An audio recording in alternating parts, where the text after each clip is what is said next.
Halo bro, semuanya apa kabar? Kembali lagi dalam komunikasi, kelas komedi dalam edukasi. Artinya belajar dengan menggunakan pendekatan humor.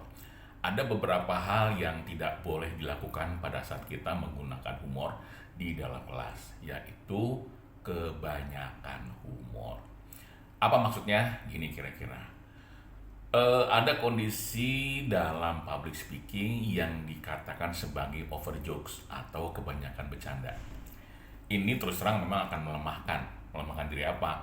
Melemahkan dari sisi orang yang menyampaikan humor itu.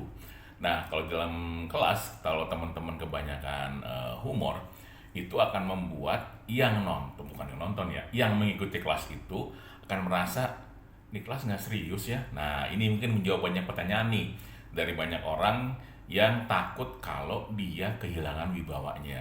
Jelas, kita semua akan kehilangan wibawa ketika kita tidak bisa mengukur humor itu digunakan seberapa lama, seberapa banyak, dan seberapa jauh. Ya, jadi kalau misalnya teman-teman sempat lihat video saya sebelumnya yang mengatakan humor itu nggak boleh terus-terusan, cukup di awal, tengah, sama akhir. Kalau yang memang kita belum begitu menguasai, tapi kalau yang sudah menguasai, kayak gue misalnya, ya gue akan menggunakan humor ketika momennya tepat. Nah, masalah momen ini kita akan bicara lagi nih di kelas berikutnya. Ya, sekarang kita bicara masalah over jokes-nya dulu. Nah, apa sih ukuran over jokes? Ketika teman-teman sekalian masih pada level pemula, jokes itu ketika kita sudah menggunakan sekali dan dapat respon, biasanya itu akan mengundang keinginan untuk melakukannya lagi dan terus dan terus dan terus dan lagi dan lagi dan lagi. Akhirnya materi ajar yang harus kita sampaikan malah kelupaan. Nah, ini yang harus diperhatikan sama teman-teman semuanya. Karena kalau semua materinya dibikin bercandaan, yang ikut kelas kita akan merasa, wah nggak serius, wah nggak asik, bercanda mulu.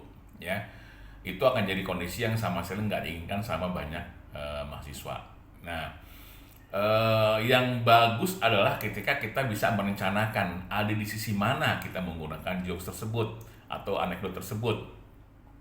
Kalau teman-teman bingung, biasanya kalau gue akan menggunakan humor itu sebagai contoh, bukan menjadi materi utama. Kenapa? Kalau jadi materi utama yang tadi itu gue bilang akan melemahkan materi yang disampaikan. Tapi kalau kita menggunakan pendekatannya dalam bentuk contoh dari kasus yang kita sampaikan di materi kelas kita, itu akan jauh lebih punya nilai. Ya. Nah, kemudian ini teman-teman semuanya, itu bisa kita rencanakan lewat apa? Lewat materi PowerPoint kita. Jadi ketika materi PowerPoint-nya ada contohnya, kita masukkan di situ contohnya. Ingat, jangan contohnya kemudian kita sampaikan dalam bentuk tertulis. Itu namanya spoiler. Ya, artinya mahasiswa kita udah tahu, oh si bapak mau ngomong gini, oh si ibu mau ngomong gini. Jangan. Jadi ketika bilang contoh, cukup teman-teman tulis contoh di materi PowerPoint. Nah, setelah itu baru lu jelasin. Contoh gini kira-kira, baru disampaikan. Itu akan lebih lebih punya makna tuh di hadapan para mahasiswanya. Dan berapa lama? Kalau boleh saran, ya, untuk pemula memang sebaiknya digunakan di awal, di tengah, dan di akhir. Makanya gue pernah bilang kan di kelas sebelumnya, diusahakan kalau punya materi ngukurnya gimana.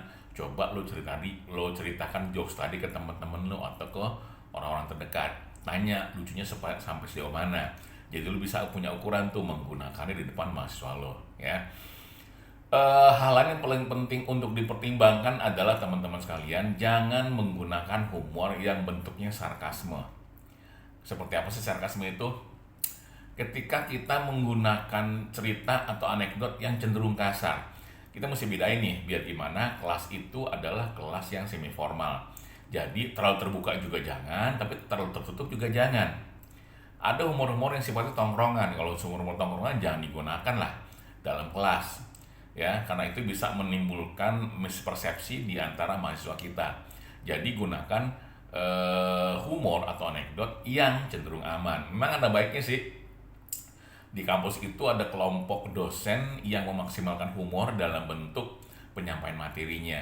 Nah, biasanya mereka saling tukar pikiran tuh, ini lucu apa enggak, ini bagus apa enggak, mereka taruh di mana ya. Dengan demikian, humor disampaikan itu akan terhindar dari hal-hal yang berbau sarkasme.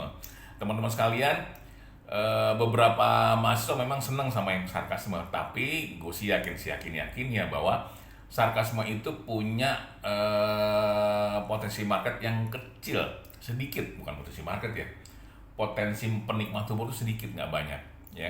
Apalagi kalau ketika dalam kelas itu kebanyakan wanita, karena wanita biasanya nggak gitu suka dengan humor-humor yang sifatnya sarkasme atau seksis ya, karena itu akan sangat mengganggu mereka selama yang mengikuti perkuliahan. Ada seperti jijik, atau mungkin dia akan melihat dosennya sebagai dosen apaan tuh begitu gitu. Jadi memang harus segera dihindari humor-humor yang sifatnya sarkasme. Memang teman-teman sekalian, sarkasme itu kan sangat personal. Jadi makanya penting humor itu melibatkan pihak lain untuk menilai ini bagus atau enggak, ini sarkas atau enggak, ini bisa disampaikan atau enggak. Kemudian yang berikutnya adalah teman-teman harus paham bahwa yang namanya humor itu ada humor sarkasme, ada humor yang nggak pantas. Apa tuh humor-humor nggak pantas? Ya kita lihatlah, kalau humornya sifatnya sangat seksis mendingan jangan. Menyerang gender tertentu mendingan jangan, kecuali nih ya. Kecuali misalnya teman-teman menggunakan Anda sendiri atau lu sendiri sebagian dari materi tersebut. Ini biasa gue lakukan. Kenapa? Karena gue akan cenderung mengolok-olok diri gue sendiri. Ketika gue menyerang perempuan dalam tanda kutip ya, itu bukan menyerang perempuan sebagai gender, tapi kebetulan gue menggunakan istri gue sebagai materi di bahan ajar gue. Kenapa? Gue hanya pengen bilang ke mereka bahwa lu kan masih belum nikah, masih pacaran. Jadi pacaran itu dinikmati, karena menikah sama berpacaran adalah dua hal yang berbeda. Ketika lo pacaran semuanya indah, setelah menikah belum tentu indah semuanya ya. Itu yang mesti disampaikan. Jadi teman-teman merasa bukan masalah gendernya, tapi perasaan laki-laki ketika sudah menikah sama belum menikah itu adalah dua hal yang sangat berbeda. Nah, hal-hal yang pantas lain yang menjadi disampaikan adalah ketika kita menyampaikan orientasi politik kita di depan mahasiswa. Mendingan memang kita tidak mengarahkan mahasiswa untuk masuk atau fokus kepada orientasi politik tertentu ya. Ini memang masuknya kategori yang nggak pantas ya, kecuali misalnya teman-teman menggunakan humor itu untuk meledek kondisi politiknya, bukan sosoknya ya. Apa sih misalnya ketika orang, misalnya nih, apa sih orientasi politik yang bisa digunakan? Indonesia itu NKRI, Indonesia itu Pancasila, jangan diganggu sama yang lain, karena itu paling benar.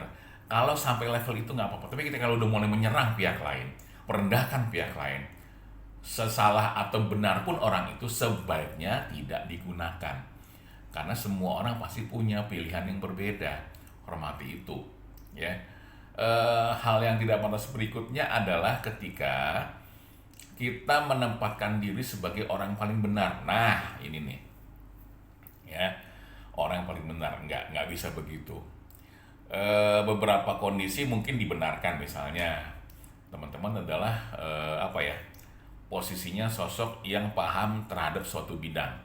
Itu iya, Anda bisa menonjolkan diri sebagai orang yang paling tahu masalah itu, tapi tidak merendahkan pihak lain. Secara psikologis banyak orang yang nggak suka ketika orang yang merasa paling hebat merendahkan pihak lain ya.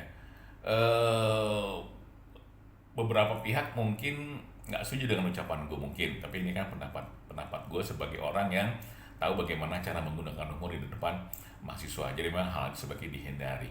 Teman-teman sekalian, hal yang juga penting untuk gue rangkum di pertemuan ini adalah apa yang gue sampaikan ini adalah yang tidak boleh dilakukan di dalam kelas ya, yang tidak boleh dilakukan di dalam kelas. Akan sangat baik kalau teman-teman punya comedy buddy ya, orang yang bisa diajak berdiskusi tentang materi yang mau disampaikan.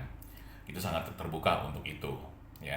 Kalau memang lo butuh, silakan telepon kita, atau memang silakan telepon ke lembaga kita namanya Institut Humor Indonesia Kini ya. Karena kita sedang menginisiasi gimana caranya supaya mahasiswa yang ikut perkuliahan dari dosennya itu nggak boring atau merasa tertekan gitu ya.